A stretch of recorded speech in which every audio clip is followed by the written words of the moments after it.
ክንፍ ቢኖረውም መብረር ግን አልቻለም። በተደጋጋሚ ወደ መሬት እየወደቀ ነበር። በዚህ ጊዜ ኤሚል ከፊቱ ቆሞ ነበር። ትኩስ አሳ አውጥቶ መሬት ላይ ያስቀመጠለት። ባለክንፉ ሰውም በፍጥነት አሳውን አንስቶ በላው። ኤሚል በአቅራቢያው የወደቀውን ላባ አንስቶ ይመለከተው ጀመር። ክንፉ እንደተጎዳ በማየቱ እንደገና መብረር እንዲችል ሊረዳው ወሰነ። ባለክንፉን ሰው ወደ ሐይቁ መርቶ በወደቀ የዛፍ ግንድ ላይ እንዲቆም አደረገው። ኤሚል ወደ ውሃው ውስጥ ገባና በውስጡ የነበሩትን ቅርንጫፎችን መጠራረግ ጀመረ።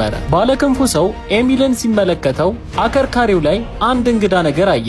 ኤሚል አንድ በአንድ ቅርንጫፎቹን እየጠራረገ ወደ ባህሩ ዳርቻ ወሰዳቸው። ባለክንፉ ሰው ክንፉን ዘርግቶ በቅርንጫፎቹ ላይ በመንደርደር ለመብረር ይሞክር ጀመር። መብረር የቻለ ቢመስልም በፍጥነት ተመልሶ ወደ ውሃ ውስጥ ወደቀ። ኤሚል ለቁስሉ መድኃኒት ሰጠው ነበር። የኤሚልን መልካምነት ቀስ በቀስ የተረዳው ባለክንፉ ሰው ፍርሃት ከውስጡ ጠፋ። እናም ደጋግሞ ሞከረ። ነገር ግን በየጊዜው ይወድቃል። ቃላት ከሚገልጹት በላይ ተበሳጨ። ያኔ ነው ኤሚል እየሮጠ ሄዶ አጥብቆ ያቀፈው። ማድረግ እንደሚችል በሹክሹክታ ይነግረው ነበር። ባለክንፉ ሰውም በተስፋ ተሞልቶ ፈገግ አለ። ግንዱ ላይ ወጥቶ በቁርጠኝነት ለመሞከር ሲነሳ ኤሚል በፍርሃት እየተመለከተው ነበር።